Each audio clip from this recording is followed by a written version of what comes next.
Philadelphia, and I feel for you. A little bit of Shaka Khan.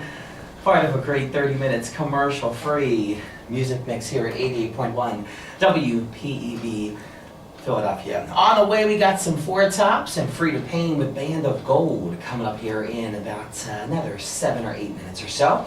Back to the microphones with Jason Ferguson, and we want to thank Sam Burwell, who was actually here promoting and made this interview possible today. If it wasn't for him, we would not be here along with Jason talking about childhood obesity. Right. Now the next question is, what are the statistics as far as the obesity rate in children?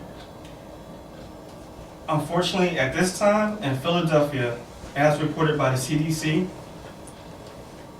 as of October 2013, 41% of the youth ages between 6 and 17 are overweight and obese.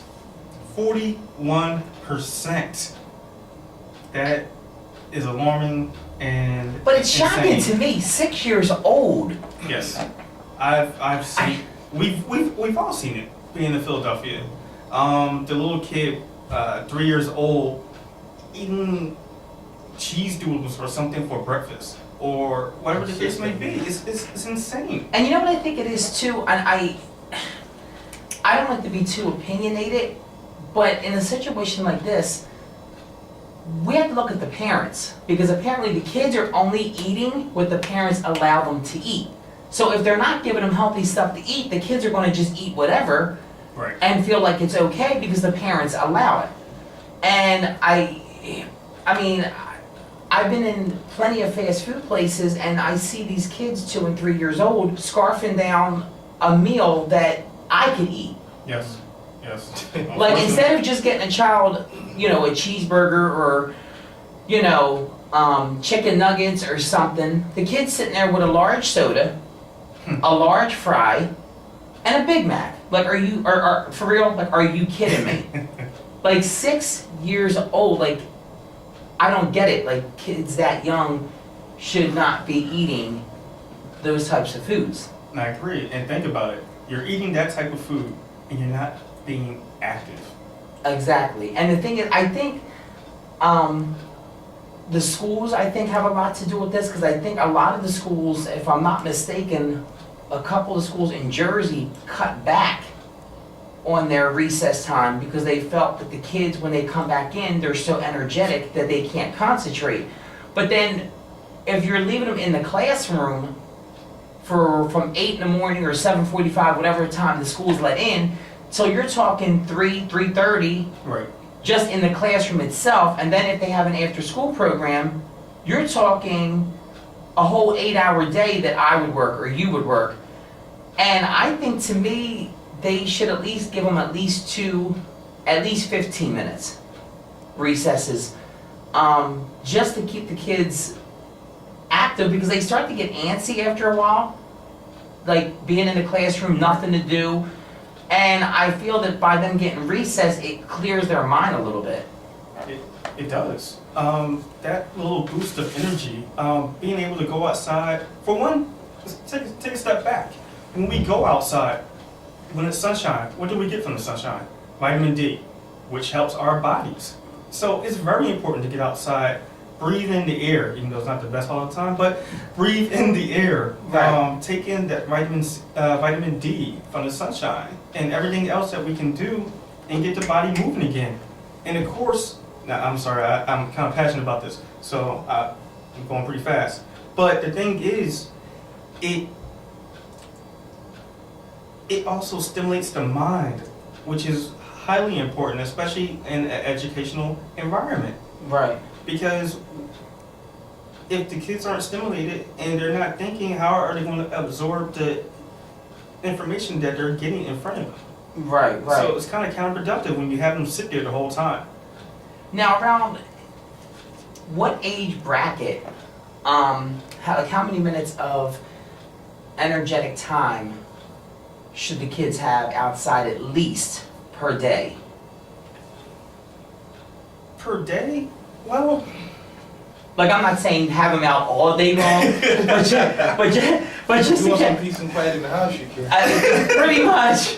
But just to like kind of break it down a little bit, because it's, I think that a lot of times too, the parents don't help any, because the parents don't want to be bothered because they might be, you know, running around the house, driving the parents crazy. So the parents just tell them that, oh, just, Right. you know, Right. do whatever you want, you know.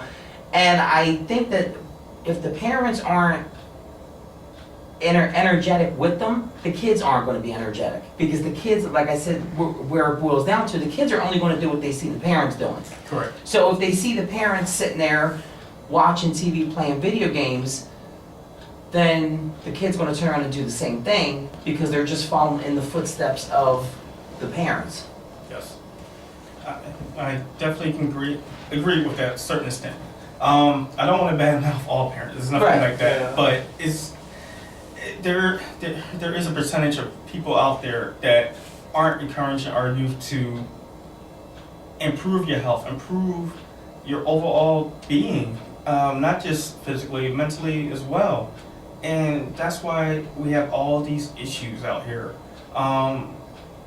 So going back to your question, I always recommend at least 30 minutes of activity a day, at least, as a bare minimum. Right. There are so many things that we could do. Just walking is so fundamental. But going to the martial arts training again, once you get up to walking, try to walk backwards. Because how do we walk every day? Forward. Exactly. So walking backwards will actually help the opposing muscles.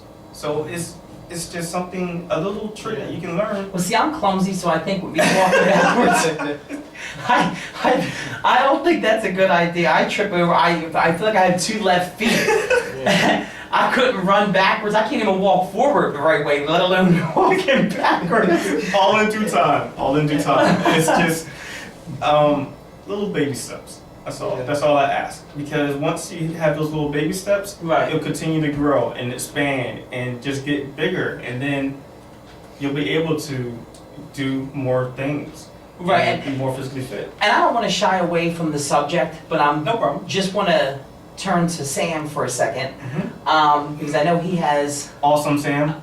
exactly. He has a adorable 1-year-old. He looks like a little porker with the little fat legs, and, and I'm just trying to get We feed them a lot of vegetables. yeah, there you go. Could have been another pot pie with a whole Right. can of spinach. But just to get an idea, or just to give the parents an idea, what do, in a day's time, your like breakfast, lunch, and dinner, snacks, whatever it could be, what is it that you normally, because I know you said that he likes to eat, so you eliminate what he's eating. And what, you know, do you usually feed him like different things such as yogurt and fruits, vegetables? Well, he does like to eat it. Well, for one, I'd say to all the parents that's listening, we're not trying to bash everybody. No, not at all. In fact, happy Parents Day to all of them. That's not who we're talking about. But when you have something that upsets you, or let's say that you're passionate about, it may come across that way. But because like to be honest, a lot of it's not on the parents. You know, today's society is different. Mm-hmm. There was a time where you could actually work one job and be able to afford to take care of your family. Then Right, you could go exactly. back home to the family, spend time with them. But these days, even if we have both parents, sometimes both parents work 2 jobs. So you're not around the kids all the time. So who knows what they could be doing? Who knows what they could be eating? I know when I was going to school, I never did it because I saw how it looked with everyone else doing it. In the morning, about 7, 8 o'clock in the morning while we all going to school, all the corner stores are open and they're packed, and nobody's buying food. They're all buying candy and chips to load up on to eat all day Mhm. long. So you're talking about being in school from 7 to 3 o'clock, and the whole time you're snacking on candy. And then you mentioned they're cutting down, excuse me, on the lunch breaks. You know, we're going outside for recess. So yeah, that could play a big part in it. Now, so as far as it goes for me with my son, I think I try to word this correctly. I don't want nobody to be upset or come back for me. But one of the things that I believe that plays a part into the way our children are and getting bigger in that manner is some of the things that we have to feed them and the stuff that they put into it. Mhm. Even though something says it's good, because we've gotten away from growing and creating our own and just buying it from the entities that supply food for us. Who knows what they're putting in it, even though they're saying that it's something good. So that plays a part into it as well. So for my son, what we try to do is honestly, it's a natural thing for him to run around and play. So we try to let him do that. Excuse me. And then as far as feeding him, we'll give him his regular portion meals, and for his snacks, we honestly have like little fruit yogurts for him to give, and then we also have some that has vegetables in it. And like for me, I'm a big advocate on drinking kale shakes. I know with drinking kale shakes and being able to exercise, I've gotten a lot of energy. From me having energy, I exercise more. From me exercising more, I have more energy. Continue the cycle. I wound up losing weight, wound up being healthier. My wife didn't like the kale shakes, and then after she saw it was working for me, she started doing it, and then it went from her doing it with me to her passing me one. And I don't believe we didn't have one today, and now I have one. So it's a big difference. So we wanted to do the same thing with our son. We found out that they actually have healthy things like that you can give the kids for it. So we give our son a lot of healthy snacks and just let him run around free sometimes and play around with us. And then it's good too, because I know sleep has a big part in it. I know they usually say 8 hours a day, sleeping wise, will also help in that. And what Sam was just saying, it's, you know, you always see fat-free milk, diet soda. There's always a catch 22 somewhere. Right. Like there's always, just because, okay, it says fat-free, low-fat, yeah, it's low-fat, Right. but what are they putting in it to substitute it, to keep it fresh? Yeah, and again, I hope no one comes back for us or you know. The ADA or anybody? Right. Just no one please come for us. But milk alone, who else drinks milk after they're adults other than humans? And we're not even drinking each other's milk. We're drinking someone else's milk. Right. I have a comment about that too. That's not even milk. It's mucus.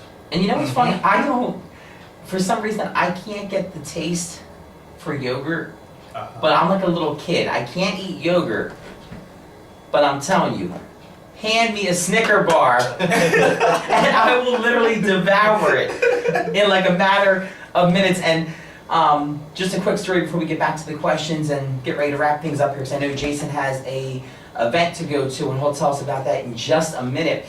But I remember when I was on Weight Watchers and I had my jacket on, and I get there and I go to pull out like the log thing that they make you fill out. So of course my brother thought he was being funny and stuck a king size Snicker in there and switched the pocket. So I pulled out a Snicker bar in front of this personal trainer, and I'm like dumbfounded. I said, "Are you serious? I can't believe I just pulled out a Snicker bar in front of my personal trainer." Well, that was the best time to eat it. Right after you do, you burn it off. Pretty much. It was a good time to pull it out. Yeah, exactly, pretty much. But we want to get back to the couple questions that we have for Jason. You have about 5 more minutes. It's now 9:05, 5 minutes after 9 o'clock. You have about 5 more minutes to give us a call if you have questions for Jason Ferguson. 215-472-0882. 215-472-0882. We're going to get back to the music, and then we're going to come back, finish off the questions, and take it from there. This is 88.1 WPEB Philadelphia, and have that little bit of Band of Gold. This is the lady that played in the Clumps. Here's Frida Payne.